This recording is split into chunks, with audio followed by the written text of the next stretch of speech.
सभी लोगों को प्रणाम। पहला जय श्री राम। आज आगे की सुंदरकांड की कथा, जिसमें कल हनुमान जी ने रावण को बहुत प्रकार से राम के गुणगान कहे, लेकिन रावण फिर भी नहीं माना। जो अभिमान मोह की जड़ और बहुत से दुखों को दूर करने वाला है, उसे तुम त्याग दो। कृपा सिंधु रघुकुल के स्वामी श्री राम जी का भजन करो। हनुमान जी कहते हैं रावण से, यद्यपि हनुमान ने भक्ति ज्ञान और वैराग्य से भरी हुई बड़ी भलाई की बात कही, तो भी अभिमानी रावण हंसकर कहने लगा कि यह बंदर मुझे बड़ा ज्ञानी गुरु मिला। हे दुष्ट, तेरी मृत्यु निकट आ गई, तू मुझे उपदेश देने चला है। हनुमान जी ने कहा, इसका उल्टा होगा, अर्थात तेरी मौत निकट आई है। तुझे मति भ्रम हो गया है, ऐसा प्रत्यक्ष ज्ञान होता है। हनुमान जी के वचन सुन रावण बहुत क्रोधित होकर बोला, इस मूर्ख के प्राण शीघ्र ले लो। यह सुनकर राक्षस मारने दौड़े। उसी समय मंत्रियों सहित विभीषण आ गए। शीश नवाकर और बहुत विनय करके विभीषण ने कहा, हे महाराज, दूत को मारना ठीक नहीं है, यह नीति के विरुद्ध है, इसे कोई और दंड दीजिए। रावण ने कहा, यह सलाह ठीक है।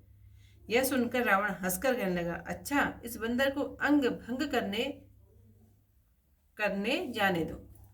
मैं सबको समझाकर कहता हूँ कि बंदर की प्रीति पूंछ पर अधिक रहती है, सो उसको तेल में डुबाकर कपड़ा बांधकर आग लगा दो। यह बंदर पूंछहीन होकर वहां जाएगा, तब यह अपने स्वामी को ले आवेगा। जिनकी इसने बहुत सी बढ़ाई की है, मैं उनकी प्रभुता देखना चाहता हूँ। यह वचन सुनकर हनुमान जी मन में मुस्कुराए। ज्ञात होता है कि सरस्वती ने सहायता की है। रावण के वचन सुनकर मूर्ख निशाचर वही तैयारी करने लगे। लंका में वस्त्र, घी और तेल नहीं रहा। हनुमान जी ने यह खेल किया कि पूंछ बढ़ा ली।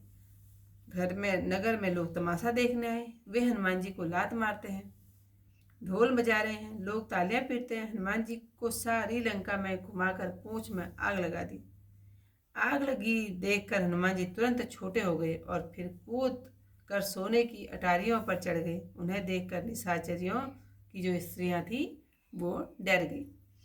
भगवान की प्रेरणा से उस समय 49 पवन चलने लगे। हनुमान जी अट्टहास करके गरजे और बढ़कर आकाश में जा लगे। शरीर बहुत बड़ा है, परंतु हल्का है। वे एक मकान से दूसरे मकान पर भागकर चढ़ जाते हैं। लंका जल रही है, उसमें से करोड़ों कराल लपटें निकल रही हैं, जिससे लोग बेहाल हो रहे हैं। हाँ बाप, हाँ मैया पुकार रहे हैं। इस समय हमें कौन बचावेगा? हमने पहले ही कहा था कि यह बंदर नहीं है, कोई देवता बंदर का रूप धरकर आया है। महात्माओं का अपमान करने का फल ऐसा ही होता है। अनाथ के नगर के समान नगर जल रहा है।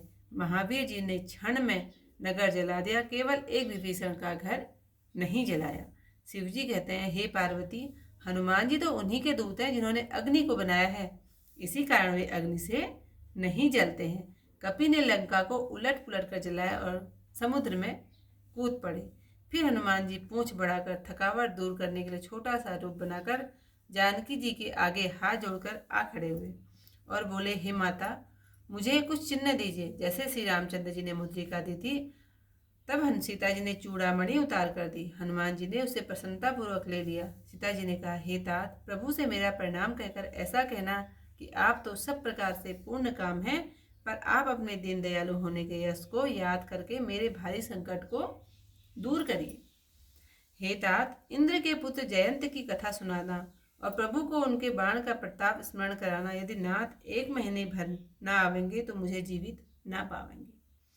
हे कपि, कहो मैं किस तरह से अपने प्राण रखूं? तुम भी अब यहाँ से जाने के लिए कहते हो। तुम्हें देखकर छाती कुछ ठंडी हुई थी। अब फिर मेरे वही दिन वही दिन और वही रात। तो आज की जो कथा, जैसे मणि के बिना सर्प व्याकुल रहता है और जन के बिना मछली व्याकुल रहती है, वैसे ही मैं श्री रघुनाथ जी के देखे बिना दुखी हूँ। तो आज की कथा यहाँ पर समाप्त। कल को इससे आगे कथा के साथ फिर मिलते हैं।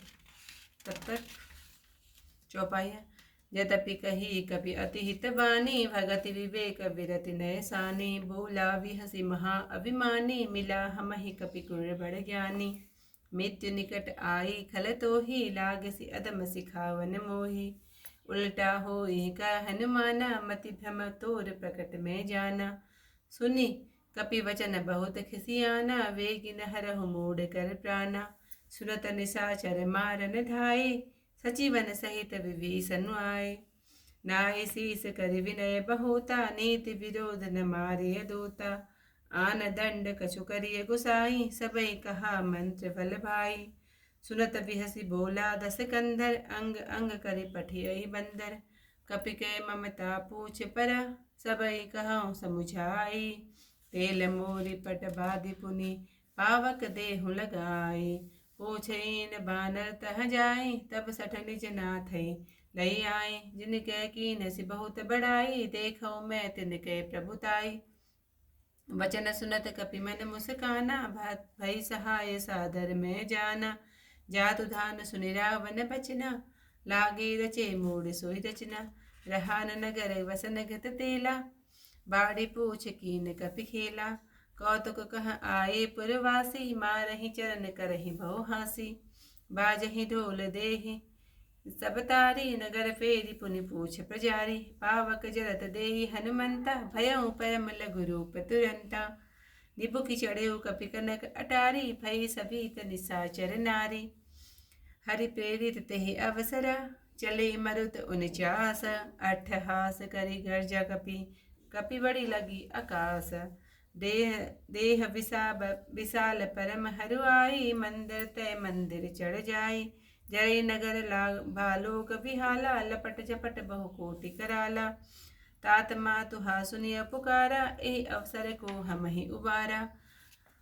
हम जो कहा यह कपि नहीं होई, बानर रूप धरे सुर कोई। साधु अवज्ञा कर फल ऐसा, जरई नगर अनाथ करे जैसा। जारा नगर निमिष एक माही, एक विभीषण कर ग्रह नाही। ताकर दूत अनल जय सिरजा, जरा न सो तेहि कारण गिरिजा। उलटि पुलटि लंका सब जारी, कूदि परा पुनि सिंधु मझारी। पूछ बुझाई खोई श्रमा, धरि लघु रूप बहोरी।